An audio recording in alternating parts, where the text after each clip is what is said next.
All right, good evening. My name is Cassie Rupa, and on behalf of Harvard Bookstore, I'm so pleased to welcome you to tonight's event with Walter Isaacson discussing his latest book, Elon Musk. He'll be in conversation with David Rubenstein. Before we begin, a few housekeeping items. Please silence your cell phones and other electronic devices for the duration of the event. Please take a moment to identify the nearest exit. When you leave tonight, please exit out the back. All copies of Elon Musk have been signed, so there's no signing after this event. If you would like additional copies, or if you would like copies of Walter's previous titles, we're selling them up front. We'll also be selling titles just of Elon Musk in the back. If you purchase a ticket with a 20% coupon, you can only use that here tonight during the event. It expires once we go home. And lastly, I just want to take a moment to say thank you for buying books from Harvard Bookstore and for being here tonight. Your purchases and support for this award-winning author series helps ensure the future of a landmark independent bookstore, and we appreciate it. Now, I'd like to turn the mic over.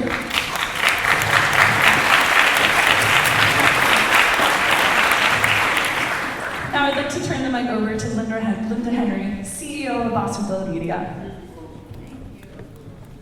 Thank you. I am so excited to be here with all of you tonight, not just because we have two remarkable thought leaders on stage, but because of this community here, all of you.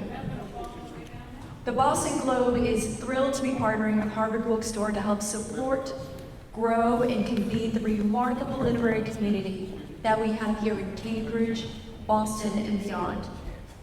I bring the great thinkers, writers, and poets. Here, we are supporting literary work and continuing the great legacy this region has for fostering ideas, for welcoming original thinking, and for encouraging learning as a lifelong pursuit. And tonight is a perfect opportunity for that as we welcome all of you here today with our Boston Globe audience. From Walter Isaacson in conversation with his longtime friend, David. So Walter Isaacson is a much acclaimed and prolific author of biographies about geniuses throughout history. Leonardo da Vinci, Steve Jobs, Benjamin Franklin, Albert Einstein, and so many more. He's a sought-after professor of history in his hometown of New Orleans at Tulane University.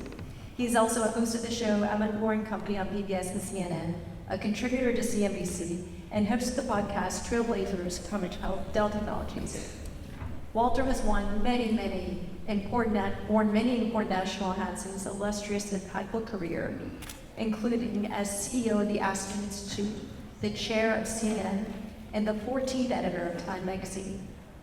He's been recognized often for his work. Just this year, he was awarded the National Humanities Medal by the President.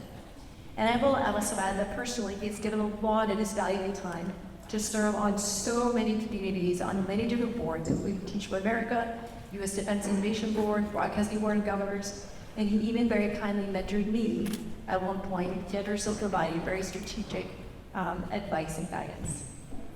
And he's joined on the stage tonight with David Rubenstein, the co-founder and co-chairman of the Carlyle Group, and someone who's known internationally for his interviewing skills as the insightful and humorous host of the David Rubenstein Show, Peer-to-Peer Conversations, which is on Bloomberg TVI PBS, and then his other show, Bloomberg Wealth, with David Rubenstein, which is also on Bloomberg TV. David himself is a well-published author with 4 books: The American Story, How to Lead the American Experiment, and How to Invest. He has another book coming out next year, which we're excited about. David's perhaps best known for his community service and patriotic philanthropy. He serves as chairman of the boards of many organizations, including the JFK Center for the Performing Arts, the Council of Foreign Relations, the National Gallery of Art, the Economic Club of Washington, and the University of Chicago.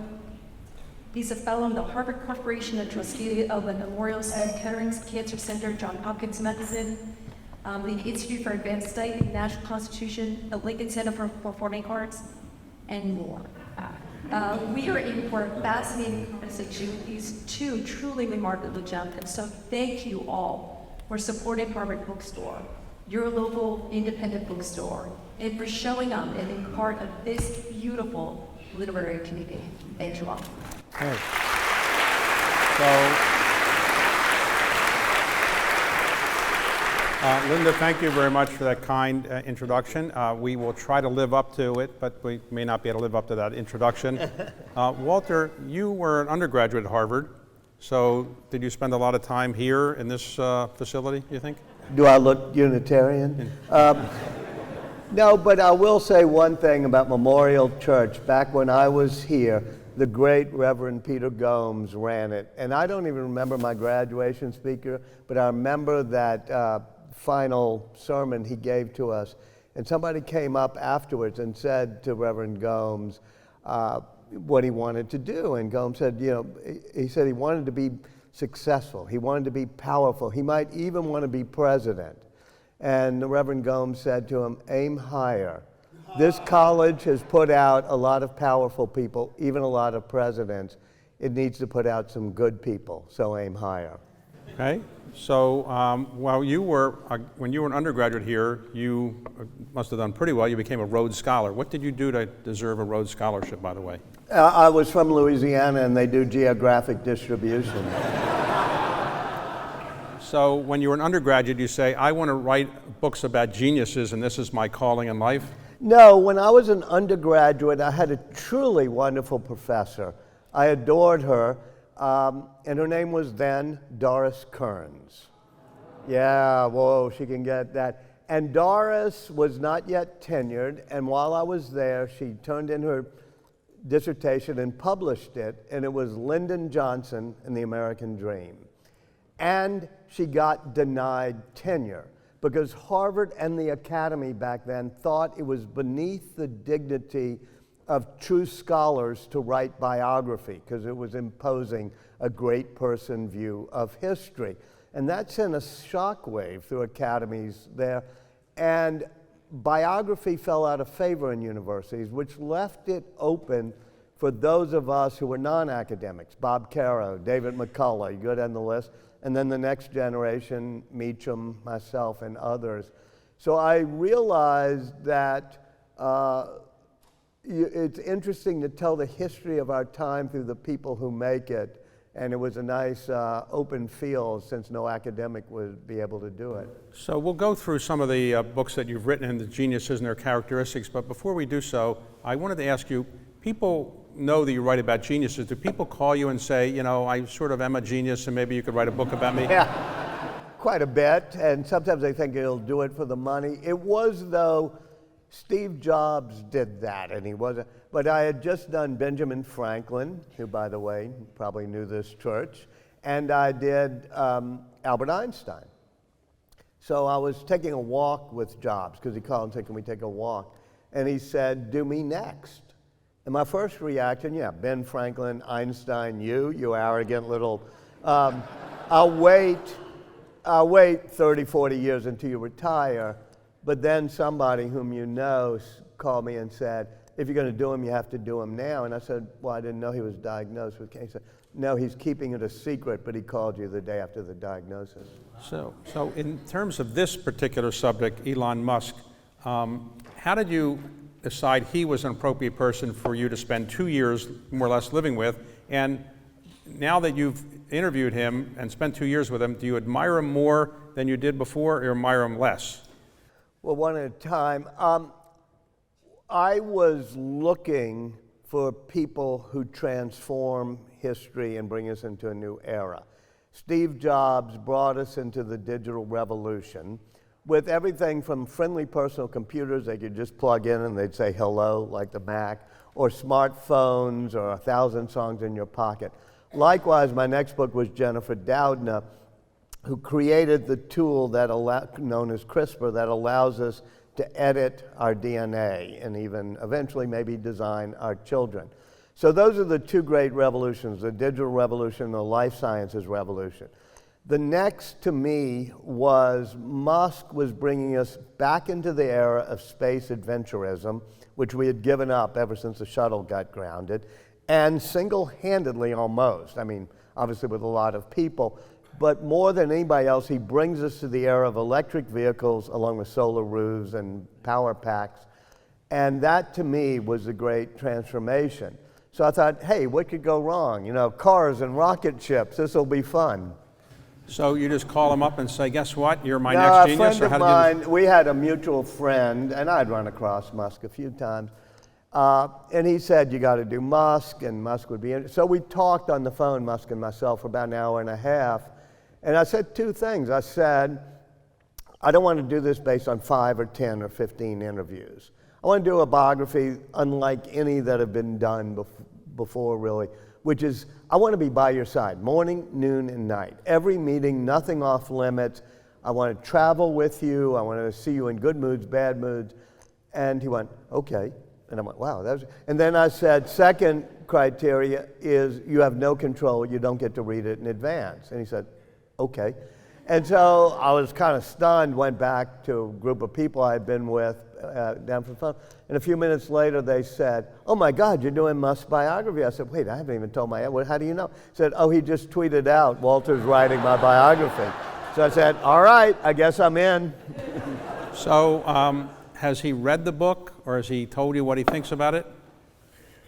He said, you were actually there this past weekend, that he had not read the book because he ran into me and Walter told me not to read it. I think that's a great answer on his part, and I hope he keeps giving that answer. Okay, so before we get into Musk for a moment, let's go back just on a couple others that you've done.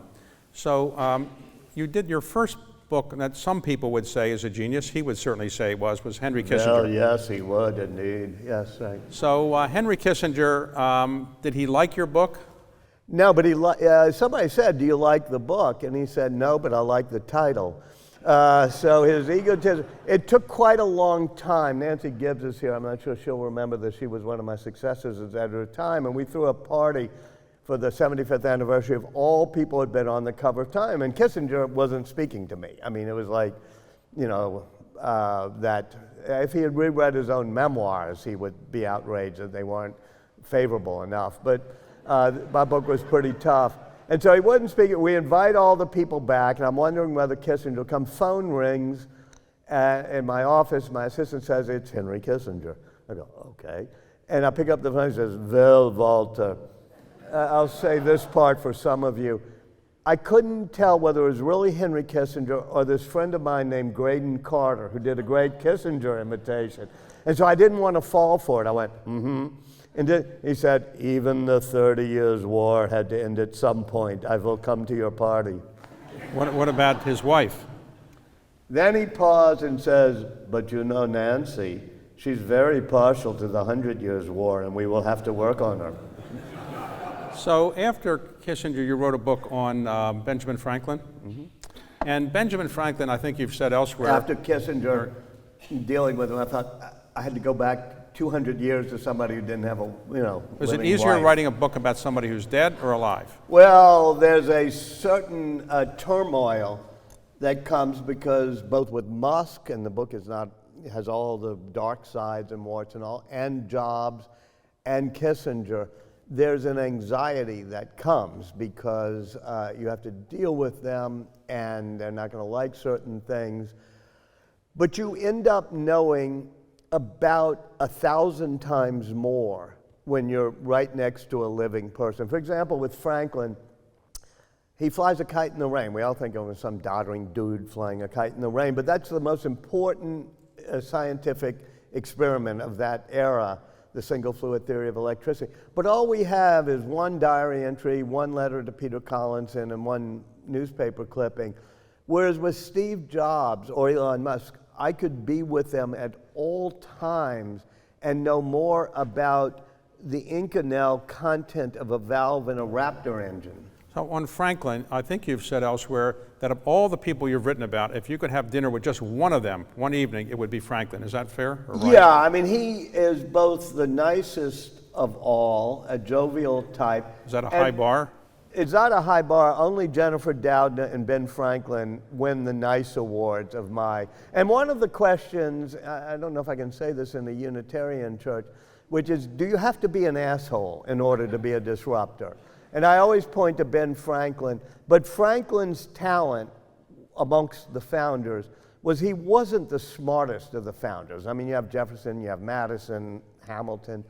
He wasn't the most passionate. You have John Adams, his cousin Samuel, and you have to have a Washington of high rectitude. But you need a person who can bring people together and have that empathy, or sometimes there's a downside to empathy. John Adams called him ingratiating and insinuating, but it meant he wanted people to like him, and that was his talent.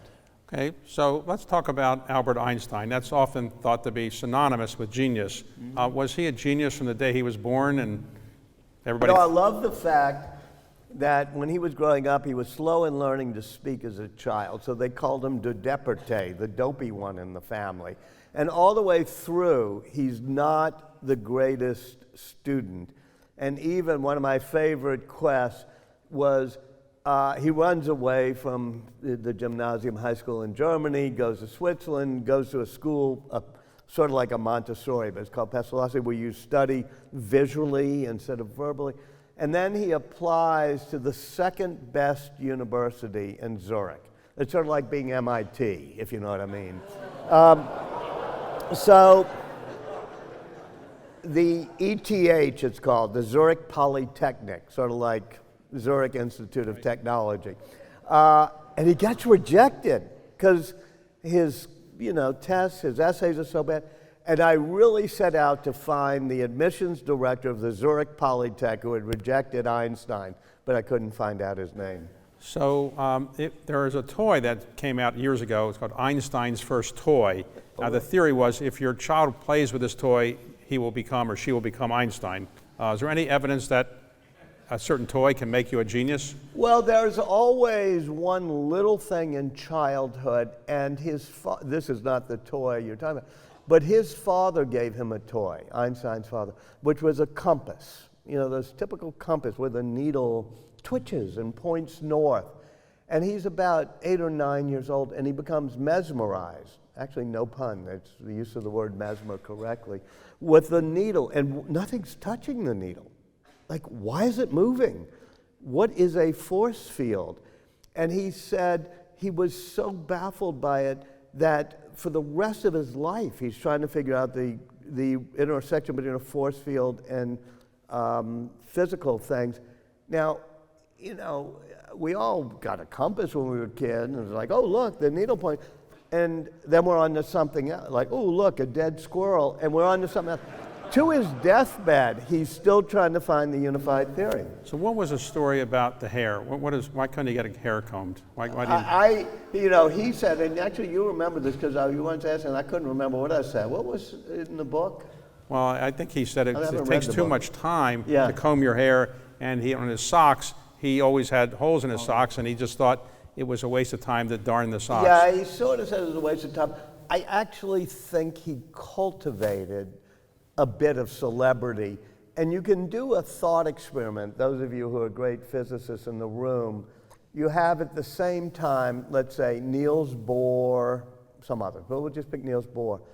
Had Einstein not had that big halo of hair and that manner, would he have been in a different quantum orbit in terms of fame as Niels Bohr? It is said that he had 3 hobbies. One was playing the violin, one was sailing. Was he good in either of those? He was okay in the violin, but it was important for him because especially when he's doing general relativity, he's very lonely because by this point it's 1915, 1914. He's Jewish in Germany at the Prussian Academy, but you can imagine what's happening. And he said, so he has no real colleagues there. He said whenever he got sort of what I would call writer's block, but whatever physicists have, we couldn't make something work, he'd be visualizing it, but then he would put it down and pick up his violin and play Mozart. And he said Mozart helped connect him to the harmony of the spheres. Speaking of being lonely, it is said he also, his third hobby was womanizing, and he had a great pickup line, which was, how would you like to spend the weekend with Albert Einstein? Apparently it worked. But, I won't go there. Okay, so Steve Jobs. Yeah. How did you find him? Was he a genius? You could tell right away he's a 800 SAT type person. You know Bill Gates, for example, and they're both born the same time, 1955. They're like two stars that are intertwined orbit, a star pairing. And yet, Bill Gates, in my mind, I know this is being videotaped, I'm going to get in trouble here. Bill Gates was smarter in a conventional SAT sense of mental processing power like that. Steve Jobs did not know how to code that well, did not have an algorithmic way of thinking, but he had a fingertip feel for beauty and emotional connection. And as much as we may admire or not admire Bill Gates, his fingertip feel for emotional connection puts him with some former Harvard presidents in that pantheon. So after you spent all that time with Steve Jobs, did you see the genius that he had that enabled him to build the most valuable company in the world? Was it obvious to you that he could do that? It was obvious because he did not set out to build the most valuable company in the world. He said, if we make products that really sing to people, that cause a passion, the profits will follow. And he gets kicked out, as you know, of Apple in '85, let's say, because he's made the Macintosh so beautiful and so expensive and so many curves. He's held up shipping the Macintosh at the end of '84 because he thinks the circuit board inside is ugly. And they said, wait a minute, it's a sealed case. Nobody will see it, nobody will know. He said, yes, but you will know. So he had a passion for beauty and perfection that came at the cost of profits until it didn't. Now, you wrote a book about Leonardo. What was his genius? So at the end of working with Jobs, he said, you have to do Leonardo next. I at first thought that was another arrogance, like Ben Franklin, Einstein, me, Leonardo, and I said, why? He said, because you always write about people who stand at the intersection of the arts and sciences. And in the 20th century, that had gotten messed up by Einstein, who made science, if you were just a artist of humanity, seem uncertain and hard to deal with. And he said, Leonardo is the person in history who best connected art and science. As you know, Leonardo, when he described himself, when he writes a job application letter to the Duke of Milan, the first 10 of 11 paragraphs is, I'm an engineer, I am a scientist, I can divert the course of waters, I can make weapons for you. Only the 11th paragraph does he say, but I can also paint and sculpt. And that Vitruvian man, the naked guy doing jumping jacks in the circle and the square, that is the ultimate symbol of the spirituality that comes at the intersection of art and science. And that was Jobs' passion, and that's why he said you got to do Leonardo. So Leonardo painted only a limited number of paintings, at least About only 15 if you 15. want to count finished ones. The most famous one of all the paintings anybody's ever done is the Mona Lisa. Why is it so famous? Because it's the best painting and best piece of art ever done by human hand by far. And it's partly because of the intersection of the art and science. While you know quite well, the only painting in in Americas by Leonardo, one of the 15, called Ginevra da Benci, which, because of David Rubenstein and others, is at the National Gallery of Art in Washington. You shouldn't miss it. And it's a picture of a Florentine cloth merchant's wife with a 3/4 profile with a river from the ancient eons of time connecting to her body. That is exactly, of course, what the Mona Lisa is, done at the end of his life. And although Ginevra da Benci is a great painting, you can see that this person will go on eventually to the Mona Lisa. And he connects, and he gets accused by Kenneth Clark and all these great art historians of, quote, wasting his time doing science. He should have stuck to more paintings. But what he does is he dissects the cadavers of human faces and does the nerves and muscles that go to the lips and where they're connected.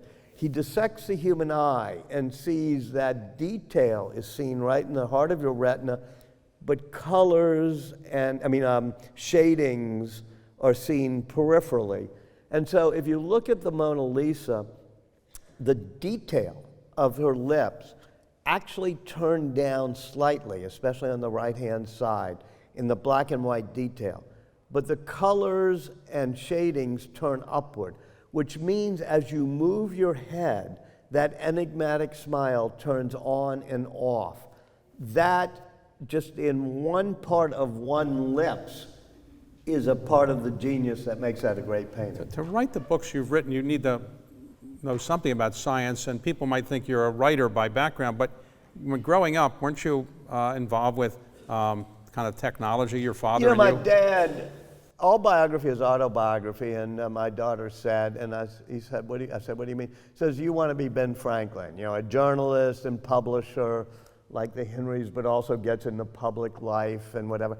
And I said, well, what was I doing with Einstein? He said, oh, you were writing about your dad. Because my father was an engineer, the kindliest person and smartest person I ever knew. His father, his brother, my brother, were all engineers and scientists. So I grew up at a time, some people in this room will relate to it, but most students won't, at a time where in our basement in New Orleans, there were boxes of capacitors and resistors and vacuum tubes that you could test and take out of the and you could figure out a circuit, and you realize the circuit is made of on-off switches, and you knew what the difference between a transistor and a resistor is, and you built circuit boards with Heath kits, and so you had a feel for how Boolean algebra and yes-no questions and logic can be transformed in a circuit board. So that's why, and when I came here to Harvard, with all due respect to Harvard, if you were not majoring in the sciences, they didn't really want you. I mean, if you were a physics major, you could get into Stephen Greenblatt's Shakespeare course and they would love you. But I did the history of science here and the history of literature. And if I took a physics course, it was intimidating because they didn't quite want you. But I did take one physics course, 2 biology courses, and if I'd had my druthers, I would have done more science. So let's talk about Elon Musk. So he famously grew up in South Africa. Is there something about his upbringing that led him to want to leave South Africa and to also made him extremely talented in many ways we'll talk about? And also demon-driven. And all of us have demons from childhood, except those of us from New Orleans where there are no demons. They all march in Mardi Gras parade. But he had a truly demon-driven childhood. And all the people I write about, almost, are misfits growing up, meaning Leonardo from the small village is illegitimate. His father won't legitimate him. He's left-handed, he's gay, he's distracted, and finally moves from the village of Vinci to Florence in order to try to tame his demons, which on his deathbed, he's still doing the deluge drawings. I could go through them all, but I won't. But with Musk, he was born in a very violent South Africa when he would go with his brother to the anti-apartheid concerts. You step off the train, there'd be somebody with a knife in his brain and a pool of blood. And the brothers said they could remember that whole evening, the stickiness on their shoes. He was socially awkward. He talks about having Asperger's. He's definitely on the autism spectrum. He was scrawny. He had no friends.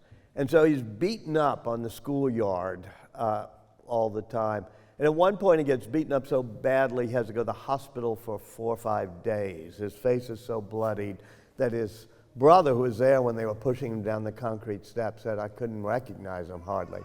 But the scars from that were not nearly as bad as when he went home. And his Jekyll and Hyde father, who had a demon mode and would go into demon mode, made Elon stand there for more than an hour in front of him, standing erect, while the father berated him and said, you're worthless, you're stupid, it was your fault, and takes the side of the kid who beat him up. And so you have a kid who sits in the corner of wonderful bookstores like the Harvard bookstore, reading the X-Men comics, or the comics, I should say, and sci-fi, and Hitchhiker's Guide, and Asimov, and has this ego and insecurity and demons that 80% of the time he harnesses his demons so they become great drives, and 20% of the time he goes into what Grimes, Claire Boucher, one of his girlfriends, calls demon mode, and that's not a pretty sight. So his parents divorced. He goes initially to live with his mother, but then he decides, for some reason you can explain, to go back with his father.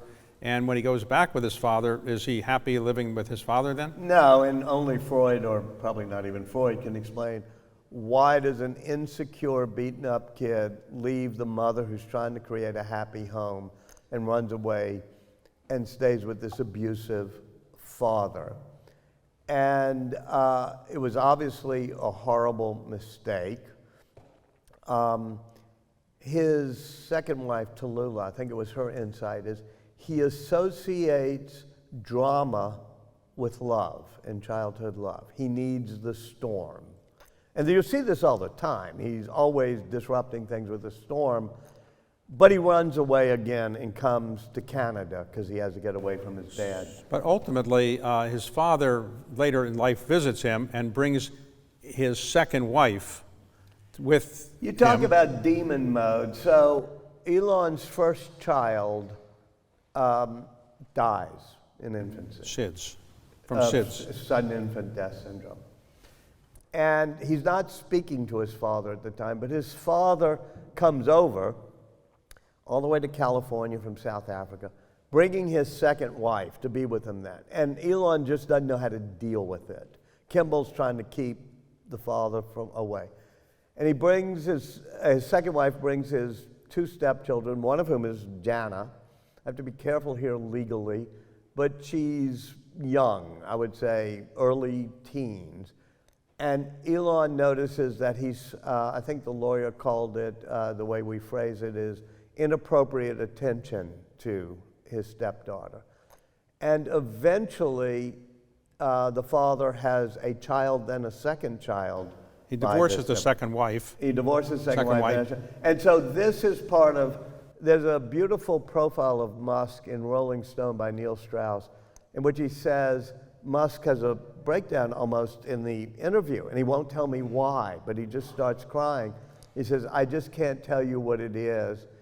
It took me a long time pushing on the door. Tell me about your dad. Tell me about your dad. And finally, one night, it just all poured out. So the father, I think the stepdaughter was 4 years old when. Oh, is that young? Okay. 4 yeah. years old, and then later he marries her and has 2 children with the stepdaughter. Yeah, and they're not married now, but they had a second child. I mean, So- this gets into Elon's feelings about pedophilia. Well, So he comes over to Canada. He goes to Canada because it's easier to get a visa there. Is his that right? mother was actually Canadian, so Right, that so he helped. goes to Canada. He goes to college there for a while, Queen's University. and then he goes to an Ivy League school, but not this one. He goes to. Why does he go to University of Pennsylvania? Because they offered him student loans, and he had to get to America somehow in the engineering department. So Yeah. he finishes, does okay It's a good there. university. But it's good. But his you somehow got his SAT scores, and they're not exactly They're not 800s. very good. That's why he didn't get to go to Harvard. I was like stunned. They were 600s. I know that sounds good to you. Okay. But yeah. So You're a Duke person, so sorry. I would I'll say never be invited. Yeah. I would say that when he finished University of Pennsylvania, he's supposed to go to Stanford to get a PhD in. Material science, but in particularly ultracapacitors, which are types of, as you know, that can hold a charge briefly. And how long does he stay at the PhD program at About Stanford? one day. One day. Because he has an idea to start a company, and I'm going to say something about Harvard's mistake in that period. Back then at Harvard, if you were Bill Gates or you were anybody else and you had an idea for starting a company or a professor, Harvard did not encourage the commercialization route. Stanford, under Provost Terman, did. And so if you were Hewlett and Packard all the way to Page and Bren, you were encouraged. And so he asked his advisor at Stanford, I have this wonderful idea for a company. Should I do my PhD or should I do the company? He said, the internet's not going to wait for you. If you fail, you can come back to Stanford. Okay, So so Harvard's now much different now, and I'm a big believer in the Harvard Innovation Center across the river. And it's Harvard's way now of saying, yes, you should actually apply your knowledge. so he, in the end, he decides to start a company, and the company starts it with his brother. And what does the company do?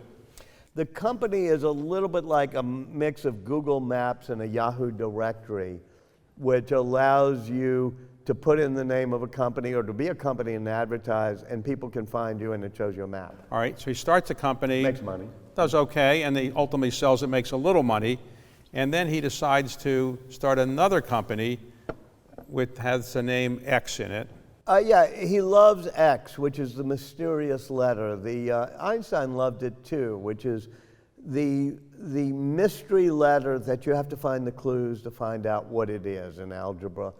And so all the way through, everything is named X, including his first company, X.com, which was a payments platform that he hoped to connect to a social network and allow people to make content and get paid for it. All right, so he does that, has that company, but then he's competing with PayPal. Peter Thiel has PayPal, has Confinity with this product called PayPal. And they decide to merge the company, and Elon's going to be the CEO. And he was for a while, and he insists on calling the company X.com, and he insists on not just doing this stupid, you can email money to your friends, PayPal thing. He wants it to be bigger, and Peter Thiel ousts him, and he gets fired. Okay, so he's ousted, but after he's ousted, ultimately, the company is sold to eBay for a large amount of money, and he gets his share, a couple $100 million. Yeah, no, he has a few $100 million, both from eBay and then from Zip2, which was Okay. the mapping company. So he then decides, what am I going to do with my life? I got some money. Why does he just say, I'm going to go to outer space and planetize? Yeah, it's very interesting because most people would say, okay, I'm going to buy a yacht, or I'm going to get a vacation home. And he says, he has this compulsion, almost like moving in with dad compulsion, of drama in his life. And he says, I always have to be all in.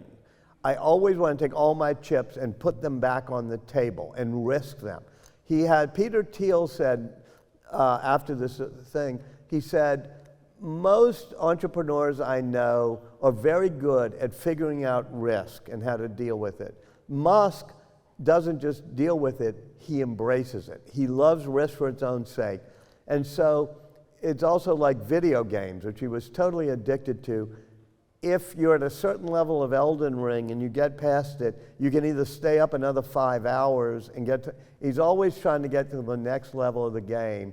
So he takes all of his money, all of it except for a McLaren car he buys, and says, I want to go all in on getting humanity to Mars. And the reason he wants humanity to go to Mars is what? There are 3 reasons he says.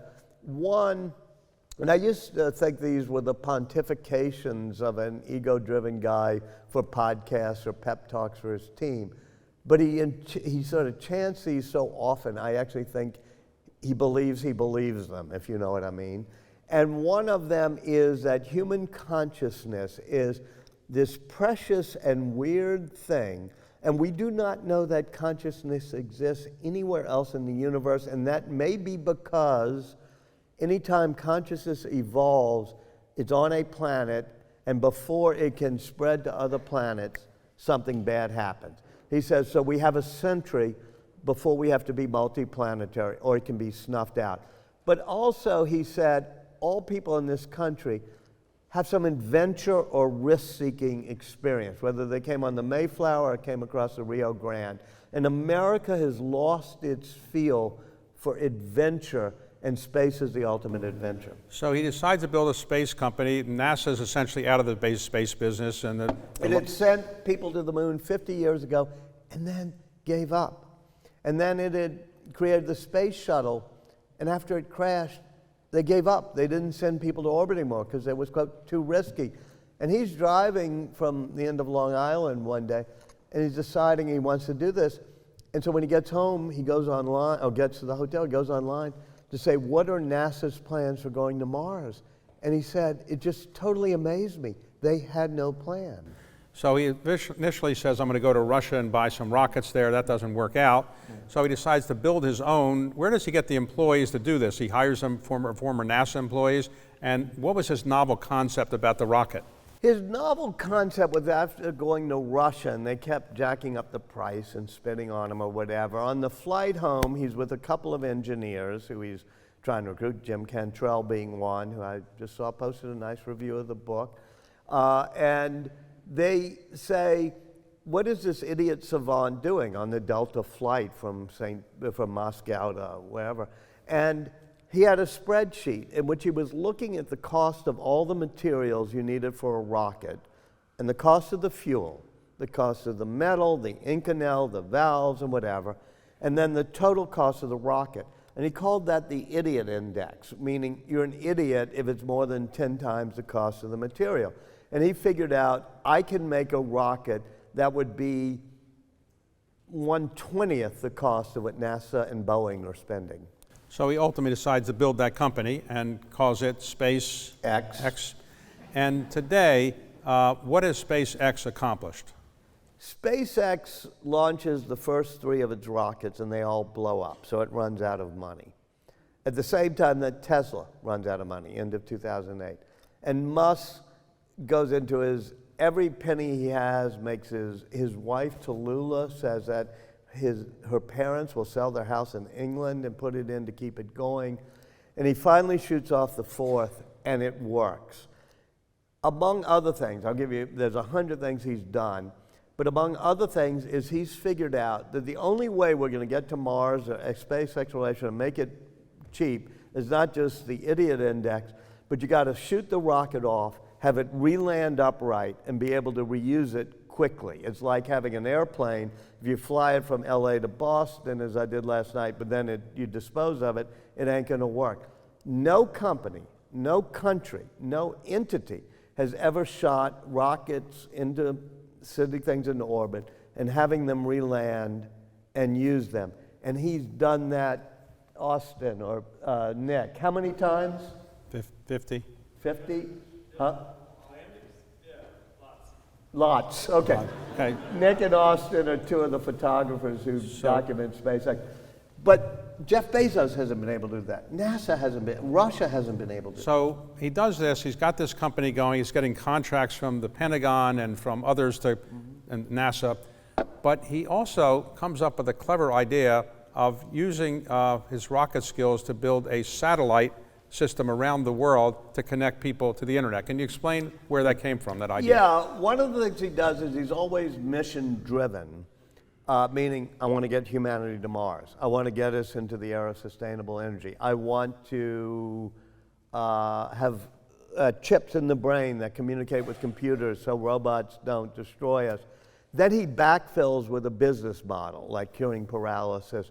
The backfill he does with SpaceX is, I get it. I can send now close to 5,000 of these satellites in the low Earth orbit. Amazon has yet to send one because I've got these reusable rockets. And I can recreate the internet in low Earth orbit. And the internet's $1 trillion business. If I can get 10% of that, I got 10 times the budget. How many of NASA. satellites does he have up there now? I think 4,000 some odd, close to 5,000, which is an awesome amount. Now, in your book, you talk about... I mean, by the way, that's more satellites than every other company and every other country, including China and the US combined. He has more satellites in orbit than every other entity combined. In your book, you talk about a situation... And by the way, my book is not a pay-on to him. Right. I guess we'll get to the We'll bad get to the part negative soon. stuff in a minute. But I now know I'm like saying... but I think you should first figure out why the guy is totally astonishing as well as being an asshole. So, and I don't want you to think I sugarcoated. In your book, you point out that when the Ukraine-Russia war is ongoing, his satellites are very useful to the Ukrainians. So they invade Ukraine, and you would think, okay, the main thing you need when Russians are invading is you need to communicate with your troops. They're using Viasat, which is boom, it's out within hours. The Russians hack it, denial of service. Same with all the military satellites. The only satellites that work are Starlink, his satellites. And so you see in the book all the text messages from Vice Minister Fedorov and even Zelensky saying, please, please, we're going to get crushed. And his superhero instincts kick in. He sends hundreds the first night, and then you'll see all the communications with his team. How are we going to get batteries? How are we going to get them to Poland? How are we going to get power packs there? And soon there are a few thousand Starlink satellites that save Ukraine from being overrun. But at one point in the book, you talk about the fact that the Ukrainians want to rely on these satellites for a preemptory strike, and he ultimately pulls it back. Yeah, they want to use it in September. This made some news, and I have to clarify. I had to clarify it, and I'll do it here.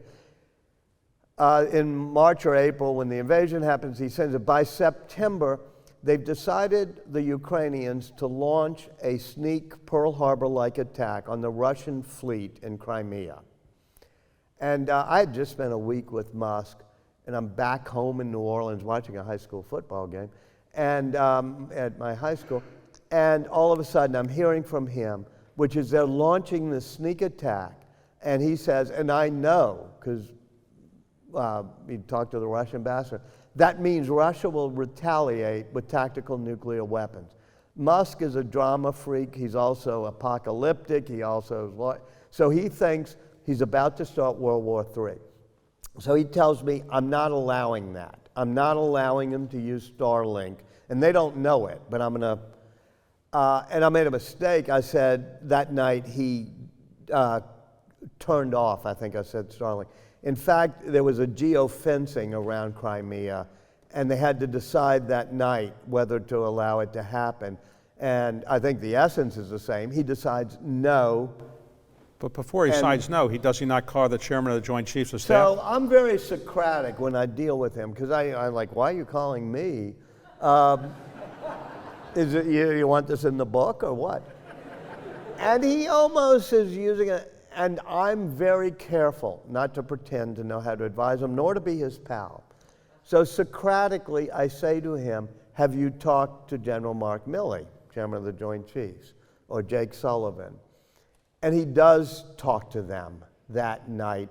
And eventually, after a while, he transfers control over a group of Starlink satellites and a new type called Star Shield, which is a military version, so that he doesn't personally, because no private citizen should have that deciding on that night. Do I let him do it? Do I let him not do it? That's not his, no private citizen have that. And he finally figures out to let the US military have control of some. Now, let's talk about Tesla for a moment. Does he say, I think there should be electric cars, I'm going to build a company from scratch, and he starts from scratch, or how does he get into Tesla? No, he's already doing SpaceX, has no real desire, but his second great mission in life, besides making us multi-planetary spacefaring species, is sustainable energy. And as I said, he went to Stanford, and one day, just for one day, studied ultracapacitors. So he believes he knows how to make electric cars work. And he wants to have an electric car company. And there are about 3 groups around Los Angeles airport area. J.B. Straubel has one where he's doing batteries. A guy from New Orleans, Harold Rosen, is doing one. Martin Eberhart and Mark Tarpenning are doing, they don't have a company yet, they have no money, but they have a name, Tesla, that they've registered. And there's AC Propulsion. And finally, Musk brings them all together and funds them if they'll work together, and makes himself the chairman. Now, any great success has multiple people saying, I'm the one who did that. And so there's a lawsuit for many years, and finally all 5 get to say they were co-founders. Okay, but what he does is he not only puts the money up, but he goes onto the floor and tells them how to design the car and how to manufacture it. Is that right? Yeah, and it's not so much the design. He didn't have the fingertip feel for design the way Johnny Ive and Steve Jobs did. But he had a feel for the importance of being able to execute. Because vision without execution is just hallucination. And that's what every other electric car company had. They had some concepts, but they didn't know how to manufacture. And all car companies in America had outsourced manufacturing, so that at least 70% of the intellectual property was done in China or other places. He insources everything, builds the factory, and spends most of his time not just designing the car, but designing the machine that makes the machine, meaning each step of the assembly line. He sleeps there night after night. And that's why Tesla becomes successful is not simply because it's a better car. I mean, GM had given up and they were crushing the Chevy Bolt or whatever it was, Volt. But he's able not only to design Teslas, but in this year alone made 1 million of them. And how many times did it seem like it was going to go bankrupt? Twice, really. 2008, in that horrible December in which we talked about SpaceX going bankrupt. And then he has a total nervous breakdown. He thinks he's bipolar, goes into a deep despond in 2018. And there's a couple of chapters in the book, basically called Production Hell. That's not only because it's become the most shorted stock in history by, a wide margin. Everybody's betting against it. It only will succeed if he makes 5,000 cars a week. And he finally beats the shorts by building a tent behind his factory to make a new assembly line. But at that same time, Amber Heard has broken up with him. His father has had that child with his stepdaughter. And Musk becomes catatonic and is lying on the floor of the factory. Now, as he's doing this, he's becoming reasonably wealthy. Tesla's stock is doing well, and Not in 2018. I mean, it's the most shorted stock in history, but in 2019. SpaceX is doing okay? Or Yeah, but it's valuable? not, I mean, you can explain this to the audience. It's not a public company, so it's not clear how he. So Bill Gates approaches him about philanthropy. What happens there? So Bill Gates, like David and others, are involved in the Giving Pledge. And Bill Gates wants Musk to do it. And Gates says, I want to come see you. I'm going to have my office, call your assistants. And Musk says, I don't have any assistants, which is totally stunning to me, but true. He has no schedule and he does it all with his little phone. So finally, Gates comes to the factory in Austin, Texas, and Musk brings him upstairs, shows him the factory, and Gates says, I want you to invest in climate. And Musk feels, I'm doing more to help the climate by getting this factory going and keeping my money invested here. But he only has one question for Bill Gates, which is, are you shorting Tesla stock, like I heard? And Gates pauses and says yes. And Musk basically says, and I think says it to him, certainly says it publicly, he's a total asshole, so I made him leave. So, Rory, Bill Gates' son, a few months later, and it's actually here, oh no, it's not, it's at the Four Seasons in Washington. Gates texts Musk again and says, hey, I want to come back and talk about the Giving Pledge. And Musk just sends a one-sentence reply, which he then sends to me, blind copied, are you still shorting Tesla? And Gates shows it to his young son, Rory, who's at the Four Seasons hotel there, and says, what should I do? And Rory says, well, just say yes and change the subject as quickly as you can. So Gates says, yes, I am, but what I really want to talk to you about is philanthropy. I've got this sheet for you. And Musk says, what a asshole, and has never dealt with him. So let's talk about one more company before we get to the personal situation. It is Neuralink, which is the company that puts chips in your brain.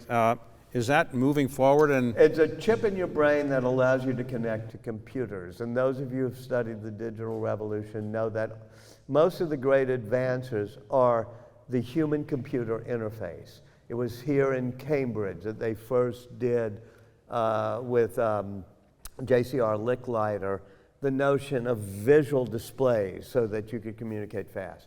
Siri is another example of that. And so what he does is having read Isaac Asimov's robot stories once too often, he feels if we're not mind melded with our computers, they will fucking leave us behind.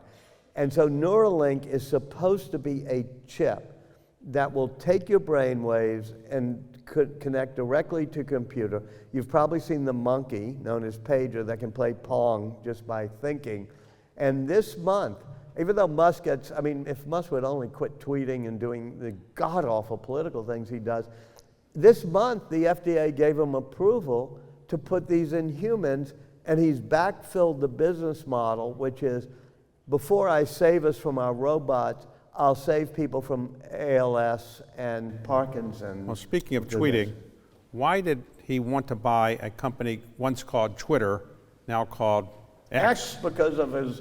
But why did one he- was the reason that he said to me is that April of last year, and everything's going well. He's been Person of the Year, the richest person on the planet. Tesla has done 1 million cars that past 12 months. The rockets have shot up and landed 30 times that year. He says, I can't be happy. I hate it when things are going well. I got to put my chips back on the table. I said, what are you doing? He said, well, I'm buying Twitter. I go, shit. And this is pretty horrible because he has a great fingertip feel for a manufacturing line, for why you would use stainless steel instead of ink. He has no feel for human emotion. And that's almost inbred into him. I don't mean it as an excuse, but like some people you would know, he is on the, he says, I'm on the autism spectrum, I don't feel it. So Twitter is the worst thing for him to buy, but he says it's my way of fulfilling the vision of X. I have a psychological reason that 2 of his closest friends and my wife say, which is he was beaten up as a kid all the time on the playground. This is the world's greatest playground, and instead of the smart kids getting bullied, they can get followers. He wanted to own the playground. Would you, given his success in other companies, would you bet against his turning around Twitter? I would not, if I were the Carlyle Group, put a lot of money in now, but here's what he's going to do that may be successful. He doesn't realize, he said to me it's a technology problem, and the technology and engineering, as indeed is true, sucks at Twitter. They haven't put in any new features, they haven't put video, they haven't. So he said it's mainly an engineering problem. And I say to myself, and I say in the book, no, it's not an engineering issue. Twitter's not a technology company. It's an advertising company that gathers eyeballs in what is supposed to be a safe environment for Frito-Lay and Chevy to advertise. He will not succeed. He's lost 40% of his advertising. He will screw it up on advertising because of the toxic things that are happening. However, he will create a revenue stream of people who get paid for posting content or who make transactions, and that will keep it afloat to be cash flow positive by the end So of the his year. personal life, how many children does he have? Well, Nevada, the first child, as I say, died in infancy. He's had 3 children by Claire Boucher, the artist known as Grimes, which was not particularly public. Because How many? He's been married twice? married twice, but the children, first 5 children are by the first wife, Justine. The second 5, to get to the 10, which is your answer now, 3 are by Grimes and 2 by the head of Neuralink, the woman who runs Neuralink, Siobhan, done in vitro, so it's kind of complex as to saying, the type of relationship. But And does he would say he's bipolar, or would other people say that? he says, I haven't been diagnosed, but John McNeil in the book, and a lot of people say you're bipolar, and he's talked to me. What about Asperger's? Well, he says he has Asperger's. And what about that's multiple personality disorder? Yeah, but he wouldn't know he has that, even though that's like his father. He's a Jekyll and Hyde. He goes through about 5 personalities in a day. So he's the richest man in the face of the earth. Many times the richest man on the face of the earth is a little unusual, Howard Hughes or other people like that. But is he ever going to spend the money for what other people would say is pleasure, buying homes? He has essentially no homes. He had 5 homes at one point. Not that he was great pleasure. They weren't grand homes, but somehow he was collecting them. And then his eldest surviving child, named after his favorite character in the X-Men comic, Xavier, decides to transition and sends a message saying, I'm transitioning, my name is now Jenna. She rejects him. He gets his head around her transitioning, but she rejects him because she becomes very progressive left-wing and hates capitalism and thinks rich people are evil, and that's when he sells all 5 of his homes. He's weird, I won't say weirdly, but he goes into a tailspin because of his daughter. So if you sat down and have dinner with him, is he an enjoyable dinner companion? There are multiple Elons, and there are times when it's really fun and inspiring, and there are times, Grimes, we were once at dinner, and I don't pal around. I draw a line, I don't party with him, I don't go, but I will go to dinners. And at one point, we were dinner at a place called the Pershing in Austin, and Mother May was there. He has a son, Saxon, who's very autistic and needs a minder, but he always has Saxon by his side. Little X was there. And suddenly, Grimes turned to me and said, "Demon mode." And I looked, and you could see his face changing, and he suddenly went into that dark trance. He doesn't have an empathy gene because he seems to be very tough on people, yells at employees, fires people left and right. He's raised by the same parents as his brother, who seems to have an empathy gene. How do you explain that? Well, Kimball said, "I'm the one who got the empathy gene." And Kimball is the nicest, kindest person. I have done a book on genetic engineering, and I think the Jennifer Doudna book, I think it'll be decades before we figure out, is there a gene for empathy? So who is going to be high enough on the standard of great accomplishment to be the subject of your next book? Well, after I did Kissinger, it's like, man, this was brutal. And I said, I'm going back at least 200 years to somebody, who can't. And then after Steve Jobs, which was equally, he was a brilliant guy, but he could have that asshole gene. It's like, okay, I'm going back 500 years. I'm doing Leonardo. I'm definitely going into the Wayback Machine for the next one. And some people have said recently, because of things being done on Twitter, that Elon Musk is anti-Semitic. Yeah. What do you think about that? I don't think he is, and I've heard him talk a lot about it. He's, for better or worse, inordinately fond of Netanyahu, has met with him, but that doesn't settle it. What really matters is what is his behavior, and his behavior is bad. He amplifies fringe people, is a polite way to say it. People who put hateful or misinformation or even anti-Semitic things. He allows them back on Twitter because he wants to open the aperture of more free speech. You can argue that one way or the other, but amplifying hate speech, I think, is really bad, and I think that's a deep flaw, a bad thing. Walter, we could talk longer, but we're past our time. I would say for all of you Linda who haven't, brought us a bottle of wine. everybody's getting a copy of this book. I highly recommend it. And Walter, it's a great service to have explained this person and the other people we have. So thank you very much for doing that. Thank you, and thank you all for coming.